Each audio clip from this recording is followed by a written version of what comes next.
Anorexia is almost a perfect parallel to gender dysphoria.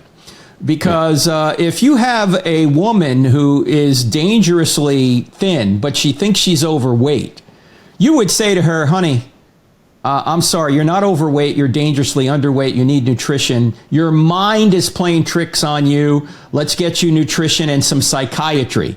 You would never say, you're right. You are overweight. Let me schedule you for liposuction surgery, right?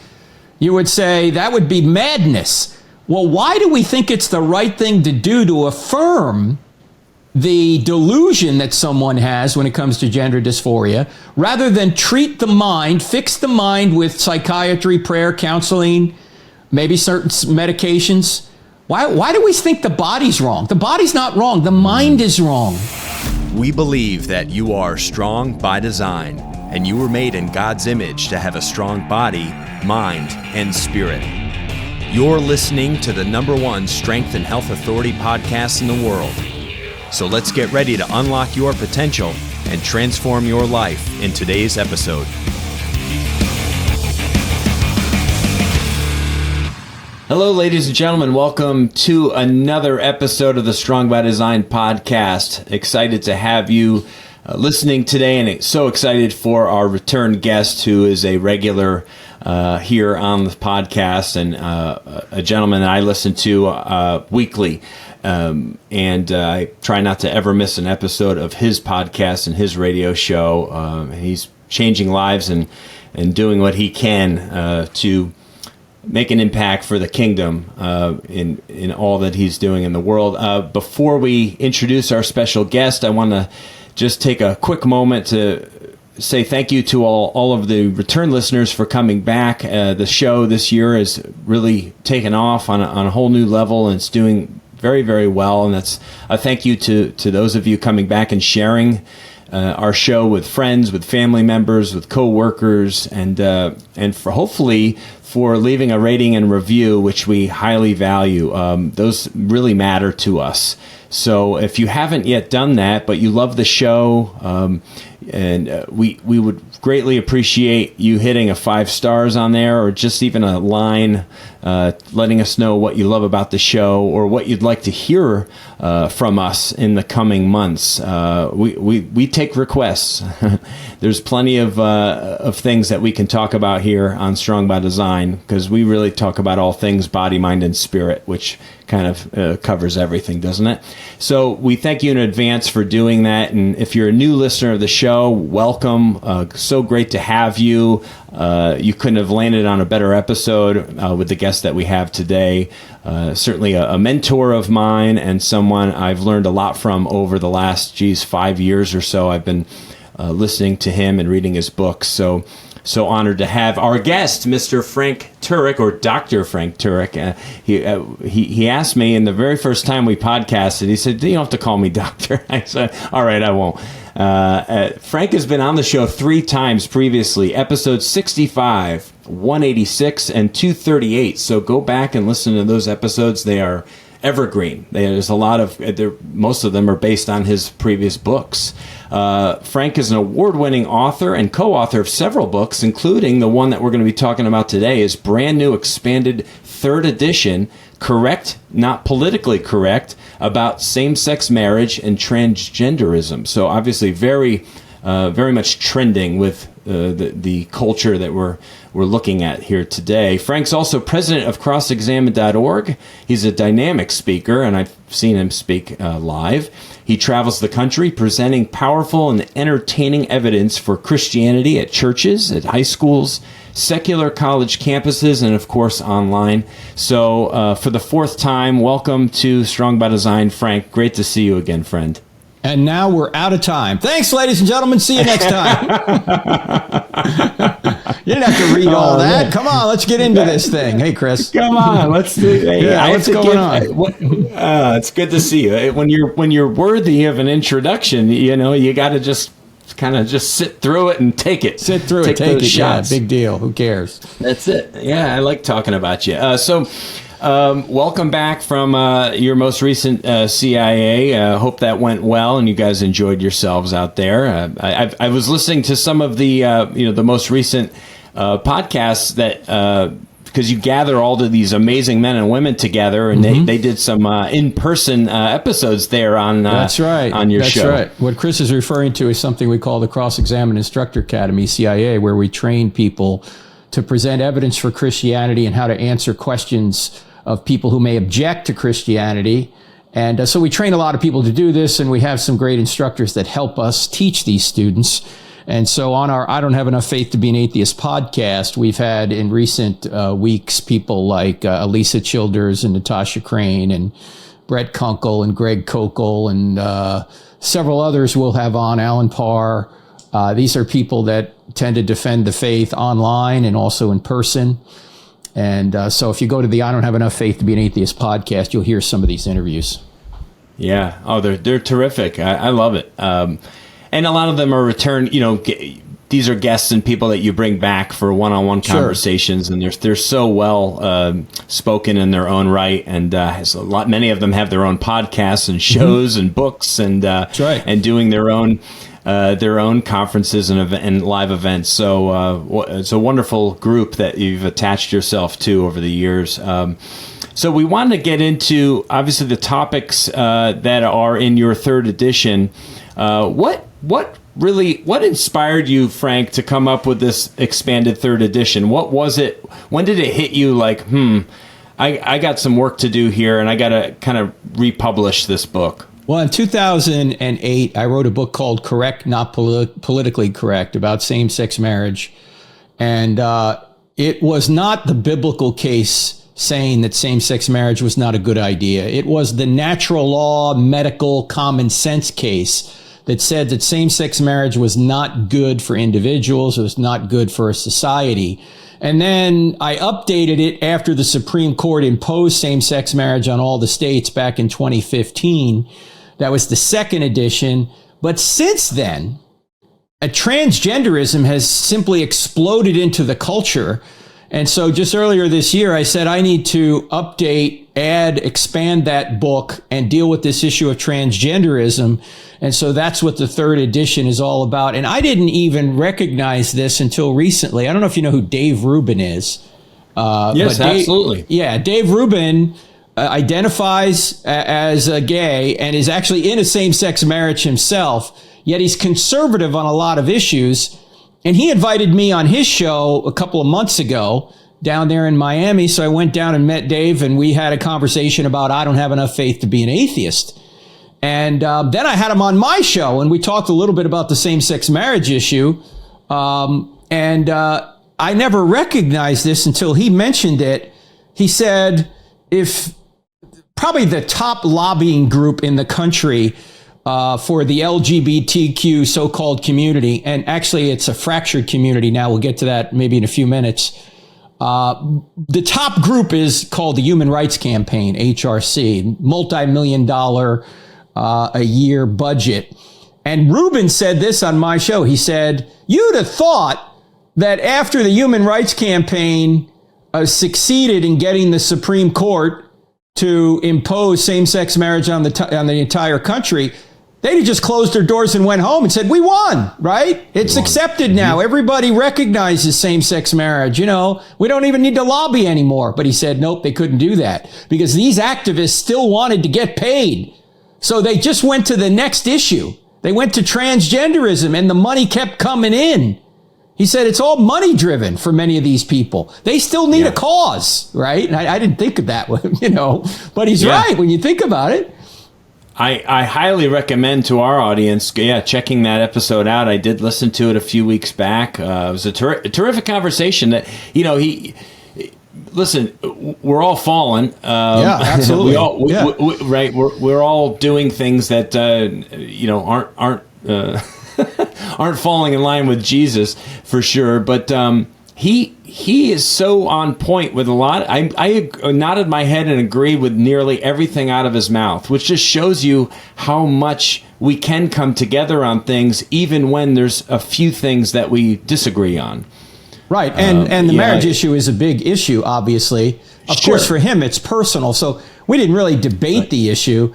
He had me on his show so I could present my point of view on I don't have enough faith to be an atheist. giving him evidence that Christianity is true. He's not a Christian, so he allowed me to do that. So I invited him on my show. I said, why don't you tell me, why you personally are in a same-sex marriage? What do you think about that? And so he did. I didn't push back a whole bunch because it wasn't a debate. It was just a conversation. Right. I want to hear his side. But when he brought up that point about transgenderism, I said, that is kind of interesting. Why are they still pushing for this? Because there's an internal contradiction here, Chris, a lot of people don't recognize. And it's this. The LGBTQ community is not a community. Why? Because if the T's get their way, that there are no fixed genders, then the L's, the G's, and the B's don't exist. Because how can you be lesbian, gay, or bisexual if you don't know what a man is, or you don't know what a woman is, or there isn't such a thing as a man or a woman? You can't. In fact, you couldn't be a heterosexual either, right? If there are no fixed genders. And by the way, the feminists aren't happy with the T's either. Why? Because if the T's get their way to try and convince everybody there are no fixed genders, then there are no such thing as women. And if there are no such thing as women, there's no such thing as women's rights. This is why probably mostly political liberals like J.K. Rowling, the lady that wrote the whole Harry Potter series, has come out so strongly against this political push to try and say that there are no fixed genders. She's saying you're erasing women. And she's right. Yep. And maybe we get into this, we can explain that it's contradictory to say there are no fixed genders and then try and say there aren't. We'll get into it. But anyway, there's a civil war going on. Yeah, well, that's what happens when you start pushing an agenda that isn't backed with biblically or with truth. There's no substance there, and it just kind of starts to fall apart right underneath your feet. Well, and I think we're starting to see that in real time right now. Yeah, think of the word design. This is strong by design. The reason that we know that men were made for women and women were made for men is the word design. We're designed to go together. And a man and a woman can do everything alone except one thing, and that's procreate, right? They each have half a procreative system. They're designed to come together. And to suggest that any other relationship is equal to that is just fallacious. You can just look at it and say, as well-intended as people might be to say, oh, 2 men or 2 women are the same as a man and a woman, they may be well-intended, but it goes against design. It does. Well, anyone with ears listening to this episode right now, one thing we all have in common is that a man and a woman made us. Mm-hmm. That's right. And you can't ever get away from that. So it's great. It leads us right into this. What my first question was for you was this real attack that we see on the family, on the traditional family, on family values, on how dangerous this concept even is, basically trying to eradicate a marriage between a man and a woman as like the ideal, or what we hold as probably the foundation to our communities. And so would you say that that's this movement that we're seeing is really, that's what it's really trying to drive a spear into, and just kill this whole ideology of marriage between men and women in a family? It seems like that's what they're doing, and some people would dispute that. I really don't care about arguing what their motive is. I want to argue against what they're doing, regardless of their motive, because what they're doing is destructive to civilization, because the foundation of any civilization is a biological 2-parent family. In fact, that's why the government's involved in marriage to begin with. It's not to recognize that John loves Mary or Bill loves Steve. They don't care whether you love the other person. The government is not supposed to be in marriage to recognize romantic affinity. In fact, across the world, probably a majority of marriages have nothing to do with romance. They're all arranged anyway, right? The reason a man and a woman come together from a government perspective is to procreate, to perpetuate, and to stabilize society. That's the reason men and women come together. That's why the government recognizes that, or at least traditionally has, because it brings such benefits to civilization. Now, 2 men or 2 women coming together don't do that.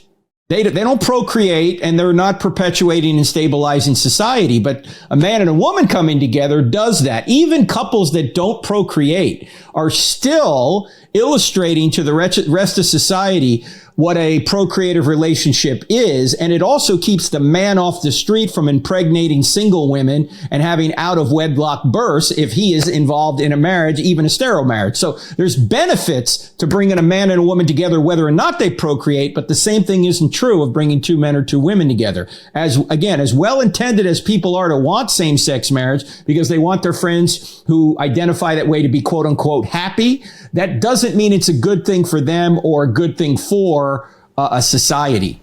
And so we cover all that in the book, Correct, Not Politically Correct. So, but the new section of it is really dealing with this transgender issue because literally we are mutilating children in the name of an ideology. And we have to stand against that. And that's what this book does.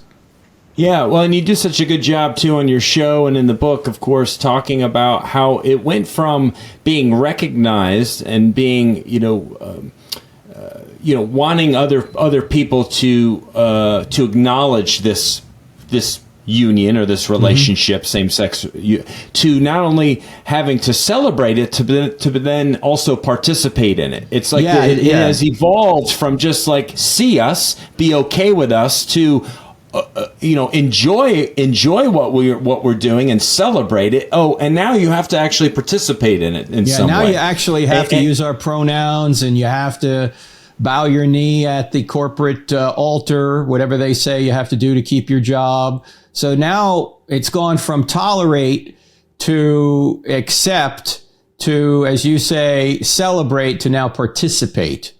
And that's where you're crossing conscientious lines. In fact, I always ask people, or I always advise people, if you're ever in a situation at work where you think, man, this is going completely against either my religious or moral beliefs, you need to go to HR and say, hey, I have a couple questions. One question is, do you think it's right to try and force people to violate their consciences? And most people will say no, rightfully so. And then you could say, great. So then please don't try and force me to violate mine. Okay? I will treat everybody with respect, regardless of what their religious or moral beliefs are. But don't try and get me to participate in other people's moral or religious beliefs. All right? Don't tell me that in order to work here, I have to have certain moral or religious beliefs outside of what everybody agrees on, that we ought to treat people with kindness, we ought to be respectful, right? We ought to tell the truth. These are moral values that everyone agrees on. But if you're going to try and force me to not only accept, but celebrate and participate to a certain extent in advancing certain sexual practices that I think are against my moral and religious beliefs, you've crossed a line that you ought not cross. And by the way, if they come after you because you have pointed this out, you just need to call the Alliance Defending Freedom, ADF, because that's a group of Christian attorneys who will represent people who are being unfairly singled out and discriminated against because of their religious beliefs. So ADF has won several cases in the Supreme Court because the First Amendment to the United States Constitution and even the Civil Rights Act of 1964 prevents your employer or anybody or the government from trying to get you to adhere to certain speech codes or to prevent you from expressing your religious beliefs or forcing you to advance beliefs you don't hold. So we have to start standing up, Chris, because if Christians don't stand up, this totalitarian impulse is just going to continue. And we're going to feel like we're living in the former Soviet Union. We have to whisper to people. We can't tell people the truth. We have to tell people the truth for their own good, not just for ours. That's right. Mm-hmm. Yeah, I mean, we saw this past June with different pro athletes for various organizations who stood up and said, "No, I'm not wearing this emblem on my jersey. I didn't sign up for this. I'm here to play hockey or whatever." That's right. It's really it is. It's forcing people to take part in something that is absolutely not even wasn't even on part of the conversation or in any of the literature, I'm sure, on these agreements and contracts from years back. And we're going to add addendums to things. By the way, you know. Yeah, you would never force anybody on the team to wear a cross out on the ice or out in the field, No. you know. It's Christian night. Everyone has to wear a cross. You'd go, no, you don't have to. Or a star and crescent, the Muslim symbol. No. Well, I'm telling you, secularism is a religion nowadays, right? The whole transgender, they got a flag, right? They got symbols. Yeah.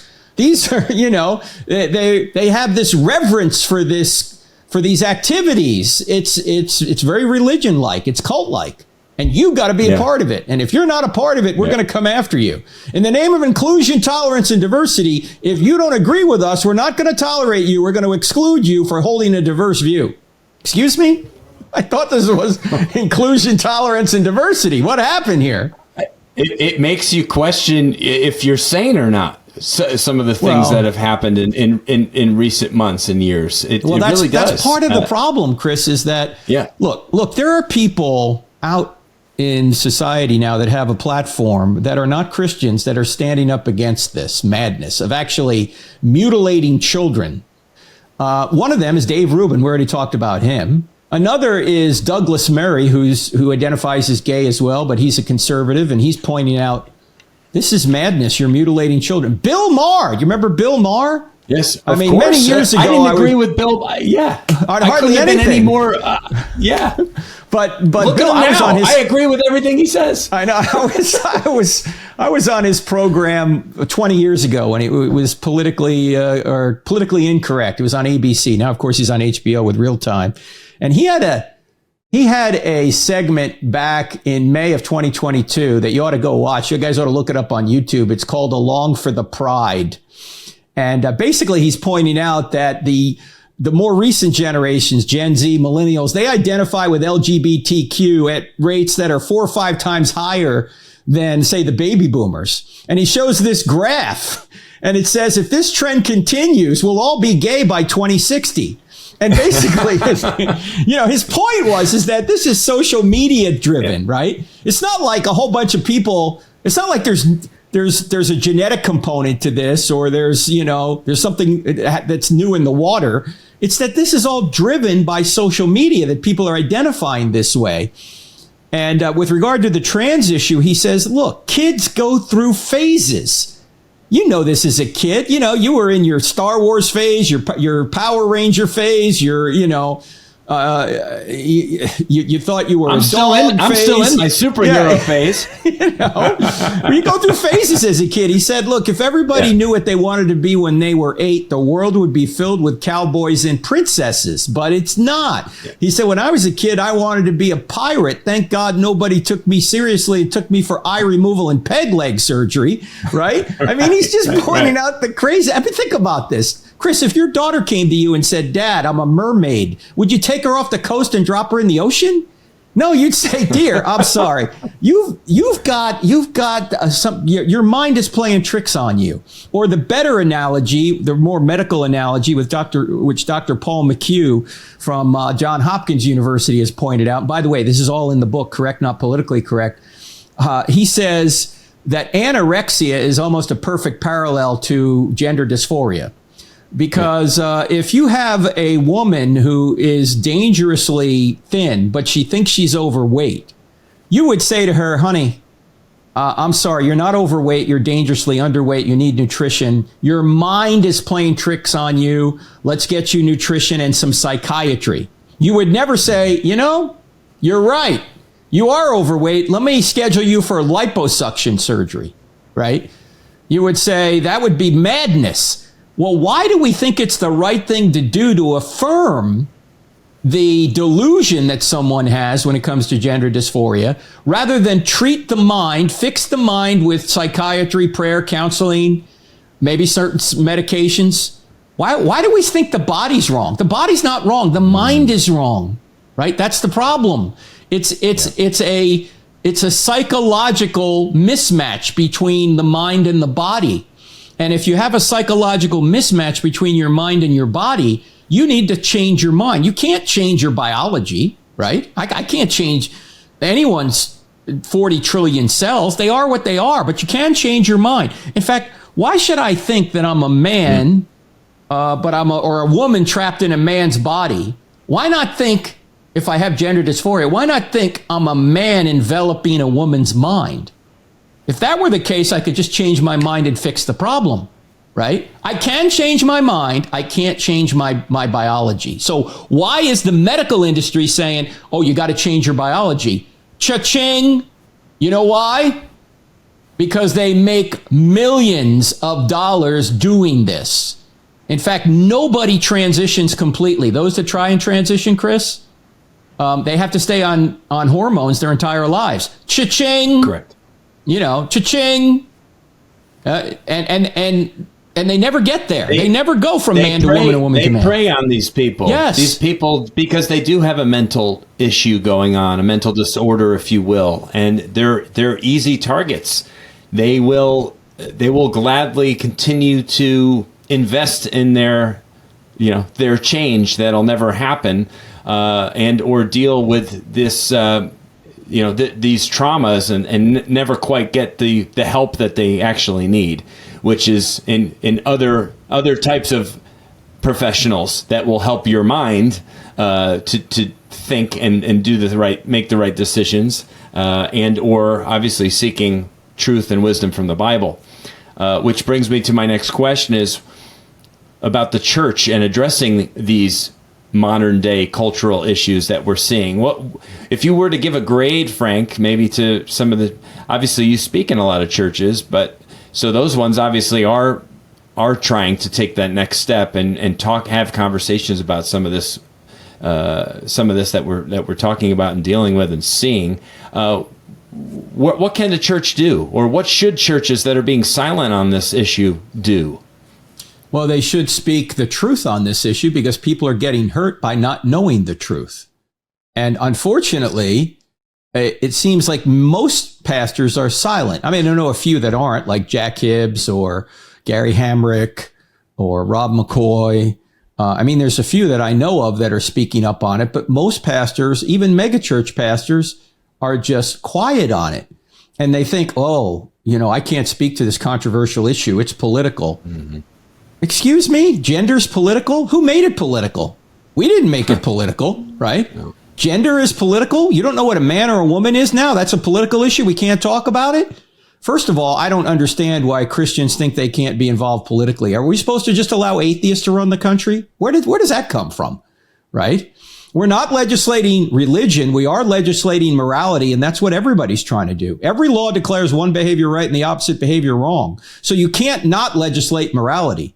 You can avoid legislating religion, right? Like I don't want to tell people where, when, how, or if to worship, or they have to be part of a certain church, or I don't want to tell them any of that from a legal perspective. But I do want to tell other people how to treat one another, and that's what everybody's doing. In fact, here's a couple of quick ways to get people to realize the importance of politics. You always hear pastors saying, well, I don't get involved politically. I just preach the gospel. And what I ask them then is, first of all, what is the gospel? Is it just getting people saved? Is that it? Is that all you do? Is that the whole gospel? No.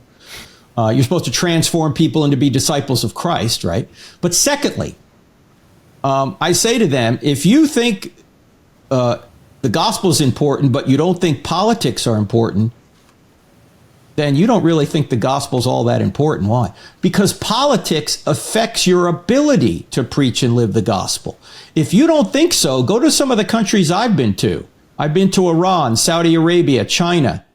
Can we do even this podcast in those countries? No. Why? Because politically they've ruled it out. Can we have a church in those countries? Not a free church. Why? Because politically they've ruled it out. Can you share your Christian faith in those countries? No, not legally. Why? Because politically they've ruled it out. See, we take for granted religious freedom here in this country. But it's going away because the church isn't speaking up. So if for no other reason you ought to be involved politically, is because you know how important politics are to protect your ability to preach and live the gospel. Another thing you can ask people, I ask people this all the time, should Christians care how people are treated? Every Christian, whether they're conservative, liberal, in between, they all agree. Oh yeah, we should care how people are treated. Next question. should Christians care how people are treated by their government? Well, if we should care how people are treated, we should certainly care how people are treated by their government. Welcome to politics, ladies and gentlemen. You can't avoid it. It's part of the deal. And there are examples throughout the scriptures of people getting involved in politics. In fact, Jesus himself did. Who were the politicians of his day? The Pharisees. They're on the Sanhedrin. They're the Jewish ruling council. Rome delegated much of the day-to-day legal authority to them, and Jesus goes after them. And he says, you're neglecting the weightier matters of the law. Aren't we doing that here in America? We're telling people what light bulbs they can and can't use, but we won't say don't mutilate your children. We won't say don't murder your children. We'll say that's a right. We're neglecting the weightier matters of the law. And if Christians don't speak up for these young people, who's going to speak up? None of us. We've got to speak up. We just can't stay on the sidelines and go, I'm just preaching the gospel. Yeah, no, first of all, you're not. You're preaching a small section of it. And secondly, your ability to continue to do that is going to be contingent on the laws that are made in Washington, your state and local governments. Yeah. It makes me think of how dangerous it is that just being silent when all of this is around us. And, if you see something, say something. That simple adage, right? If you're, and that's kind of where we're at. And we all have power. There's people listening who don't feel like they maybe have a big platform or anything, but your platform might just be your neighborhood. That's right. Your community. Your family. Where you work. Yeah. Yeah, your family. And you have a lot of power to at least declare truth and speak, in kindness and love, of course, but truthfully talk with people, and especially our younger people, about what's real. And it shouldn't be. I mean, there's so much. I feel for my kids right now. Luckily, I live in a great community. The school systems are not corrupted yet down here in Florida. I feel so fortunate. It's like I'm in a bubble. I'm heavily involved in our baseball youth program, so I'm around these kids constantly. And these kids I think they know what truth is, and they see this stuff for what it is. I'm talking about 11 and 12-year-old boys. And I think they can see a lot of this is just idiotic and just lunacy, some of the stuff that's out there floating around. But they need that confirmation from those they look to, like their parents and their neighbors and their pastors. And their pastors. Yeah. And it's incumbent upon us to take our family to church. Sometimes we don't feel like it on a Sunday. You know what, though? If you got a good church, drag your family to church, man, because that 1 hour of listening to biblical truth really sets you up for the whole week, and it's good for the kids just to hear that stuff, to hear that messaging. I'm just so grateful for my church locally for having a great pastor who speaks truth. It's all biblical. It's all scripture. And great worship music, and I just can only hope that everyone listening has that, because I know how much that matters to you, Frank, and to me, and how much encouragement we get from that on a weekly basis. By the way, Chris, one of the ways, I know you just mentioned we got to declare truth. In this culture, it can be difficult to do that without being canceled or shouted down or that kind of thing. I'm not guaranteeing this is going to work, but I think one way to approach any of these controversial topics is, instead of declaring certain things, asking certain things. So, for example, what Matt Walsh has done in his documentary, What is a Woman, is he simply asked people that question. What is a woman? And the ideologues who are trying to advance the transgender movement are caught in a dilemma, because if they say a woman is a biological female, then basically they're giving away what they want to get, what they want to say. They want to say, anyone who just thinks she's a woman is a woman, right? So they don't say she's a biological female, but instead they try and just avoid defining what a woman is. And the problem is on one hand, they're trying to say that a woman is whatever you think, anyone who thinks she's a woman or he's a woman. If a man can be a woman if he just thinks he's a woman, right? But as soon as you ask what is a woman, they can't define it. So on one hand, they want to say there are no fixed genders, right? They want to say that, there's 100 different genders or whatever they are. On the other hand, they unwittingly, Chris, have to admit there's only 2 genders. Why? Because if I'm a man and I think I'm a woman, I have to have some idea what a man is and some idea what a woman is in order to know I have this mismatch between my psychology and my biology, right? If I didn't know what a man was or what a woman was, gender dysphoria would be impossible. Secondly, if I'm trying to make the so-called transition from being a man to being a woman, which is impossible biologically, but people try anyway. But if I try and do that, I, again, have to have some idea what a man is and some idea what a woman is in order to try and make that transition. If there are no fixed genders, transgenderism would be impossible because what am I transitioning from or to if there are no fixed genders? So the entire ideology crumbles down by simply asking a question. What is a woman? What is a man? Right? And these are questions that we intuitively would have been able to answer at 5 years old. Yes, and we are. And isn't it amazing that 5 years ago when Brett Kavanaugh was up before the Supreme Court, the left said you have to believe every woman, right? Because they were accusing him of some woman was accusing him of sexual back advances in high school or something like that, yeah. Right? Okay, totally invented. But now, 4 years later, when Judge Brown came up to be confirmed, we went from believe every woman to what's a woman? Remember? They asked her, Yes. What's a woman? And she said, well, I'm not a biologist. Well, look, I'm not a veterinarian, but I know what a dog is, okay?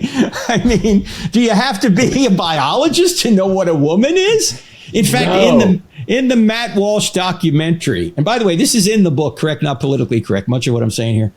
In the Matt Walsh documentary, he interviews this academic, this woman. I don't know what university she was. And he just said, hey, what is a woman? And she said, well, I wouldn't know. I'm not one. Now, for our listeners out here who've never had logic, it might not be obvious as to what's going on here. But those of you who have had logic can see the logical flaw in what she just said. Because every negation implies an affirmation. In other words, if I say I'm not an elephant, I'm implying I know what an elephant is, and I'm implying I know what I am to know I'm not an elephant. So when she says I'm not a woman, she's implying she knows what a woman is, and she's implying she knows she's not a woman. Well, he just asked, what is a woman? And she goes, how would I know? I'm not one. Well, in order to say that, you'd have to know what a woman is, and you'd have to know what you are. Do you see the logical problem with this? So simply by asking questions, you can uncover the illogic of all this. Now, I'm not saying this is going to work with these people because they actually reject reason. They reject logic. They think it's a form of oppression, and they're trying to use reason to say that. It's all self-defeating. But that's okay. You don't need to convince those people. You need to firm up the people that have common sense, and you need to try and help the people in the middle who are confused. And if you ask the right questions and make the right comments related to those questions, then at least from a political perspective, you can solve this problem. And even without politics, you want to try and show people who may be confused whether there's a political agenda or not. You want to make sure they make the right decisions personally, and they don't go down this road where they try and change their biology. They can't. You can't do it. It's impossible. Oh, the best teachers are the ones who ask the most questions, and that would, of course, starts with Jesus. That's right. He was terrific at it. That's right. And he got people to reflect and to think and to question things, and eventually that's what makes the parables so great, because there's so many layers to them. Depending on your life experience, you could read a parable at 10 that at 30 or at 50 has far different meaning to it, even though you understand it. But the questions are really what make you look at the situation and have to speak on it intelligently. And the simpler the question, the easier the answer it should be. Like, is there a difference between a man and a woman? Like Senator Cruz was asking that woman, and that's in that very famous reel that's been out now for several weeks, and she just couldn't. He's like, it's a simple question. Can you just answer this simple question? Is there a difference? And he's like, I just want a yes or a no here. And she wouldn't do it. And it's laughable, really. I mean, it's laughable how these people approach these questions. And this has implications for showing people that God exists. Because if someone says there's no evidence for gender, or I don't know what a man is, or I don't know what a woman is, I say to them, I can't help you with the God issue then. Because if you can't believe what's staring at you in the mirror, how can I help you believe there's an invisible being that created and sustains the world? You won't even believe what's before your eyes. You're never going to believe something that is not before your eyes. Yet there's evidence for it, because this universe is an effect and God is the cause. This designed universe is the effect. This designed life is an effect. So there must be a designer. There's a moral law written on our hearts. That's an effect. So we're reasoning back to a cause, a moral law giver. You can detect all these effects and reason back to a being like God. And yet these people saying, well, there's no evidence for God. And yet there's evidence for gender staring at them in the mirror, and they're denying that. Okay. Talk about deluded, right? Yes. Don't tell me there's no evidence for God when you can't even detect evidence for gender. It's right in front of you. Yeah. Yeah. I know. You never thought you'd see this day, I couldn't have even guessed that we'd be discussing these matters. It'd be like, really? That's a conversation in 2023? Oh, yeah, apparently so. This real frustration that I'm feeling lately, and I'm sure you've felt, Frank, and so many of the people that you've spoken with and come into contact with, as Christians, speaking the truth in love in a culture that's so intolerant and seemingly hate-filled, how do we do it? How do we get around some and navigate these very murky waters that we're in a loving way, when it seems almost like you can't get any kind of recognition from people?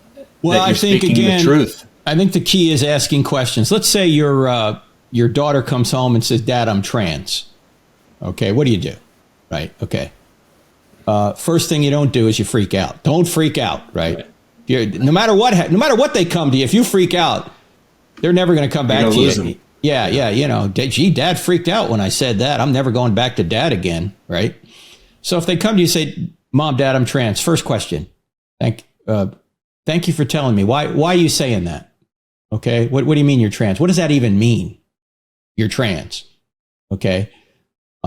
Second question, when did you start feeling this way? Right?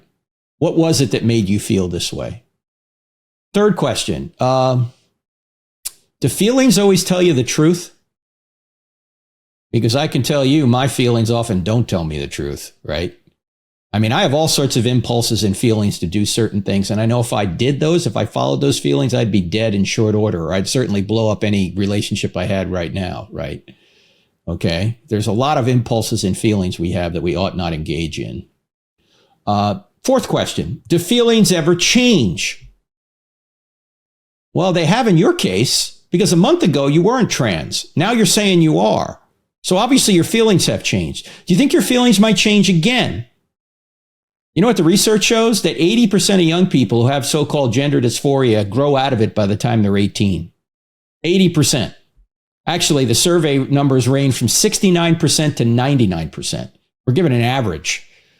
In other words, most kids, when they grow up, go, yeah, that was a phase. All right. That's right. And by the way, it's a phase through social media, because a decade or so ago, true gender dysphoria affected 1 out of every 10,000 men who thought they were women. Now you have in some girls' schools, 30% of the girls claiming to be trans. How did we go from 1 in 10,000 men to 3,000 in 10,000 girls suddenly?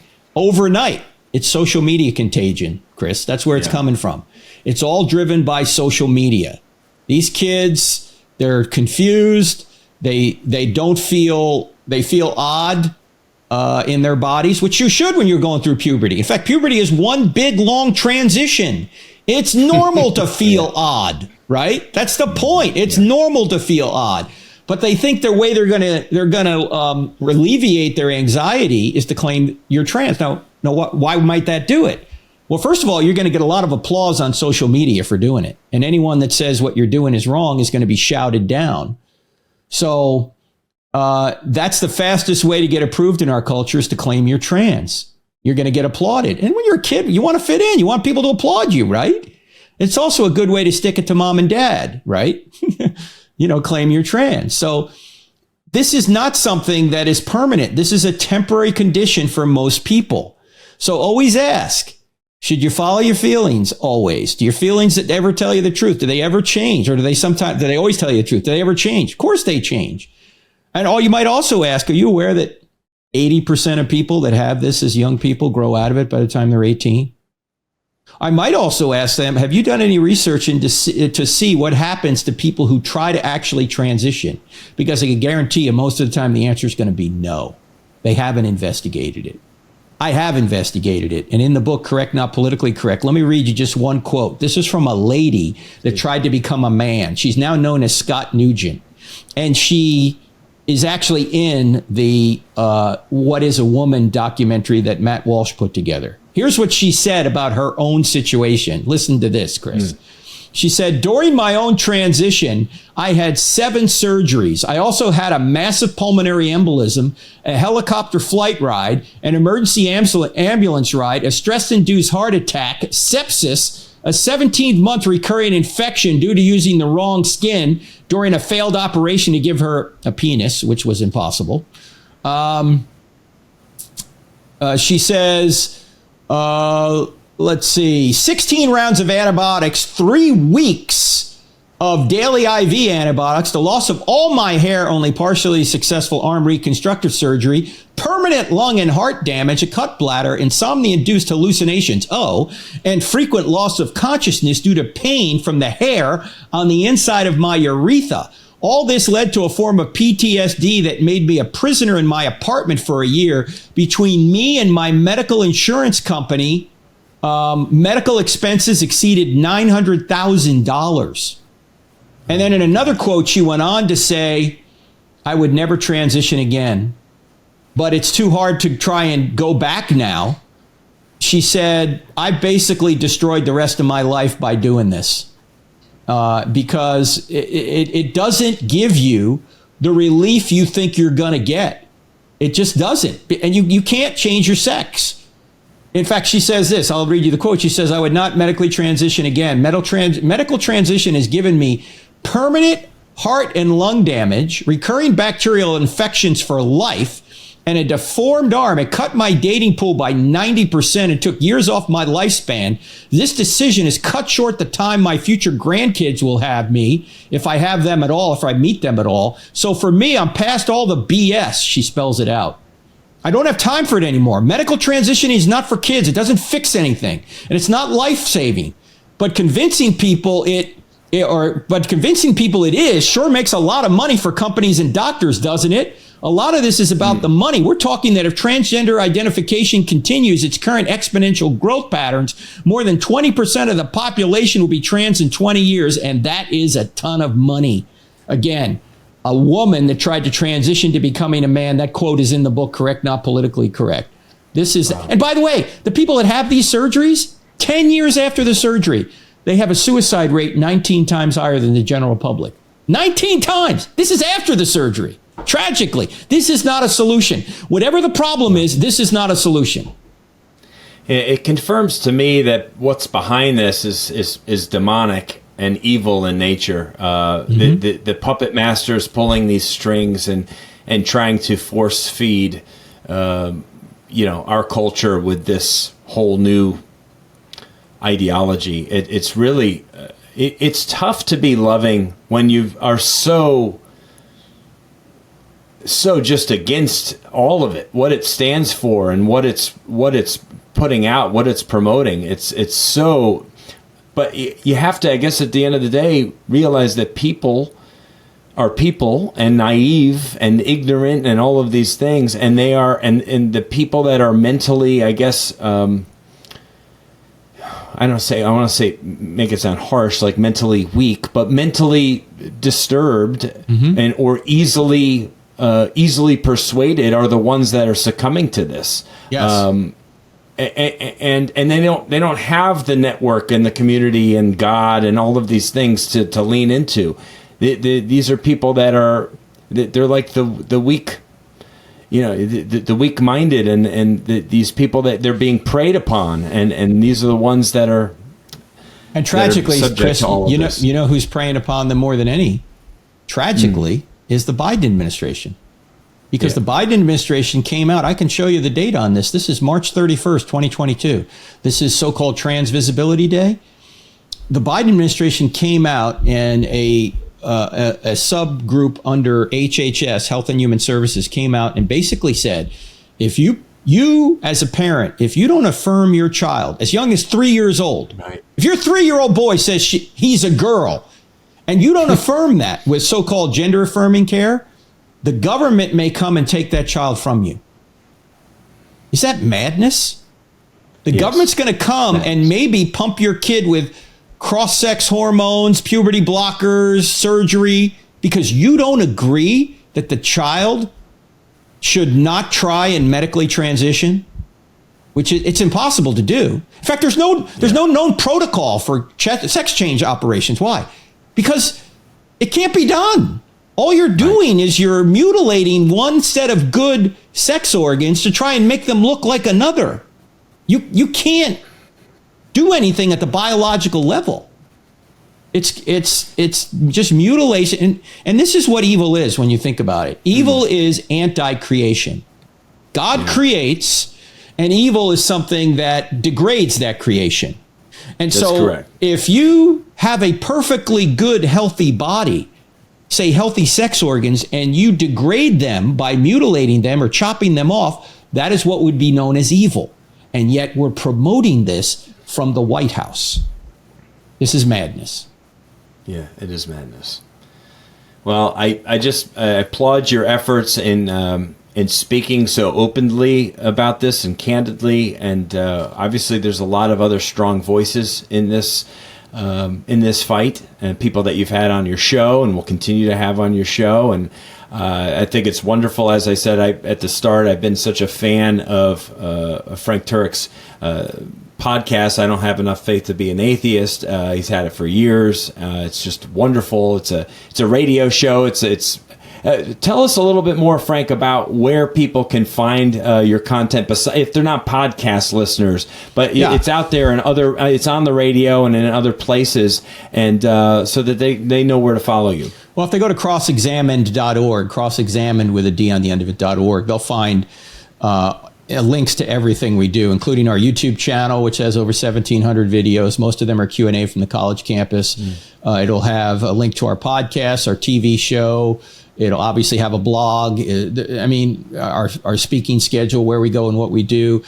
This I Don't Have Enough Faith to Be an Atheist podcast is also, as you say, a radio show. It's on 180 or so stations twice a week on the American Family Radio Network. And they have radio stations mostly in the South and then up the East Coast, and AFA.net. But if they go to crossexamined.org, they can see it there. And the I Don't Have Enough Faith to Be an Atheist podcast, we actually have two of them. One is on the radio every week, and the other one that's comes on midweek is not on the radio. You have to go to I Don't Have Enough Faith to Be an Atheist podcast site to listen to it. So we have a radio podcast and a midweek podcast. Yeah, it's all great stuff. And and the YouTube channel, which has grown, it's really exploded over the last several years. There's so many great shorts and long form videos on there for people to see these people on college campuses asking these questions. The Q&A parts are probably the most exciting and interesting for people to check out. It's been wonderful, and of course your book, the expanded third edition, Correct Not Politically Correct, as we mentioned at the start. Where's the best place? Yeah, there it is right there. for all of those people watching on YouTube? Where's the best place for them to go? And on Amazon or on your website? It's on Amazon, but Amazon ran out of them when it first came out. It came out in May. And so we had it, and we still have it at crossexamine.org. If you go there and click on store, you'll find it there as well. So any place you get books should have it now. They got ahead of the rush. I didn't really think the book would do very much because, people think same-sex marriage is kind of a past issue and there's no reason talking about it. But this whole transgender issue, people do want to talk about. And especially when their kids are struggling with it, they want to have common sense answers without quoting Bible verses at the kid. Nothing wrong with quoting Bible verses, but if you can make a case to your neighbor who's not a Christian to say this is just not good for a person, and it's certainly not good for a nation, he may disagree with you about the Bible, but it's hard to disagree with natural law, design, common sense, and the implications or the outcomes of people that try and transition. It's not pretty. And if you love people, you want to tell them the truth about this before they go down that road. Don't try and do this. It's not going to turn out how you think. That's right. Right. That's like a parent's love for their child. What they're trying to do is protect their children from the bad decisions that they've already made themselves. And that's all we're trying to do with this next generation right now, and certainly all these people suffering. Well, Frank, I so thank you for your time again for the fourth time on the podcast. It's just wonderful to have you, and as I said, your voice is really so powerful and so worth all of our listeners checking you out. So thanks again, and listeners, thank you as always. Great to have you. Thank you for finding the Strong by Design podcast, for coming back. And again, if this was the new episode for you, go back and binge listen to past episodes. We have over 300 here on the podcast, and we're not stopping anytime soon. Hit a 5-star rating. Leave a review if you would. We greatly appreciate it. And we'll be back next week, as always, here. God bless you. Thank you so much for listening to the Strong by Design podcast. If you found value in today's episode, please subscribe so that more people can find out about our show. Plus, you don't want to miss any future episodes with the amazing guests and topics we have lined up for you.